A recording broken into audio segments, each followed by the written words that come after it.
The elements that inspired me to direct Secret Invasion are really in Kyle Bradstreet's script.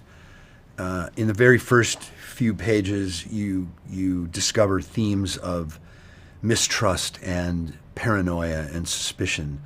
And the main character of this episode, the catalyst that carries us into the story, a very complex story with many characters, is really simply Nick Fury, a man, not a superhero, a man without superpowers like flying or punching with big strong arms, but human superpowers like persuasion and empathy. And I love a human-scaled story that explores universal themes rather than a story that's too big that then tries to touch the heart. So I think that this story had all the elements that excite me as a storyteller, and I do feel that Marvel is the pinnacle of storytelling in Hollywood today, and to be able to enter that world, be invited into that world, and work not only with their resources but with their drive to tell story and clarify story and make it the best it can be, it was an exciting proposition. What is the overall tone of the series? This series, the tone of this series is much darker and grittier and more grounded than a typical Marvel show or movie. And I think part of that is the main character, a Nick Fury who has aged, gained wisdom, gained experience, but also he's broken a little bit, lost his step, feels like he needs to regain it. In order to do that, he needs to confront issues in his personal life, and part of that is to go inside and confront issues and challenges and questions in his internal life. And when you combine all of those things together, I really go to film noir. They feel like elements of film noir, and I think that, more than anything, created the tone of this show. What was your vision for the style of the series? The vision for the style of the series really came out of the answer to the preceding question, which is the creative team and I landed on film noir, and we immediately went to the greatest film noir of all time, The Third Man, and that led us to films from the 70s like The Conversation and Alan Pakula's Paranoia trilogy of Klute and The Parallax View and All the President's Men, which is then a short leap to things like The French Connection. And we put all those into a soup and tried to create a style, a feeling, and a look that suggested grayscale or a fogginess rather than a clear binary good and evil. This was anything could be anything. Anything could be around the next corner. So the style is really about obfuscation and mystery and not presenting but peeling back an onion, and to the best of our ability between locations and sets that needed to feel real in London and Russia and Washington, D.C. and even Oxford, England. We needed it to feel real, but we also needed it to feel shooting through things and mirrors and making things seem like not as they are. Tell us about the tagline, "Who do you trust?" and why is it a major theme in the series? The tagline, "Who do you trust?" is a major theme largely, again, because the story is about mistrust and paranoia and suspicion. And the metaphor for that is Skrulls who can shapeshift. So whoever you're talking to could be anybody, could be a Skrull, could be not who you think it is.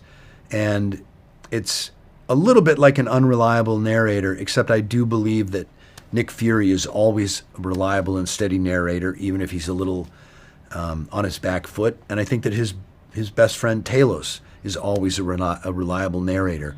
And so we can trust that they will take us into a story where they can't trust anything. And I think that creates a really fun ride for audiences. This series gives us a look at Nick Fury's personal life. Is it fair to say that in some ways this is his story?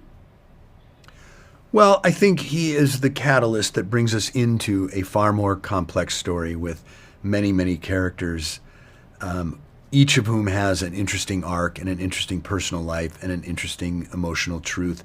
And this cast has done an excellent job of mining, exploring, and discovering all of those things. But ultimately, yes, this is a Nick Fury that we've never seen before, an evolution of Nick Fury that we've never seen before. He's aged, he's a little bit broken, and he needs to solve some things in his personal life that will help him accomplish the task that is set before him in this series. And in order to do that fully, I think we do end up feeling that this really is Nick Fury's arc from start to finish. 3 more. Tell us about working with the cast and what they bring to the series. It's an amazing cast in this series. I loved working with them. It was, on some levels, an honor to work with this cast. It was a thrill. It was exciting. I'm a fanboy of everybody in the cast. And at the same time, I feel that celebrity has nothing to do with performance, storytelling, and character. I feel like my job is the same every day, no matter what I'm filming, what show I'm working on. I show up prepared. I show up understanding story. I show up understanding the character's purpose in that story. And I create an environment where actors can do their best work achieving those things. That said, when you work with this level of consummate professional, this level of experience, your job gets a little easier because they come so prepared and so understanding of the whole series and how they fit into it, that my job is really to give them a one-word note from time to time. And that was fun because I really was watching the show while I was making it. Why was building practical sets important to you, and what did they add to the production value? Building practical sets and using locations, for me, add a truth to this series and to every scene, in that I think part of the job of the screenwriter and the cinematographer and the production designer and the actors and me is to create within this two-dimensional world that is filmed entertainment, to create the real feeling of a three-dimensional world.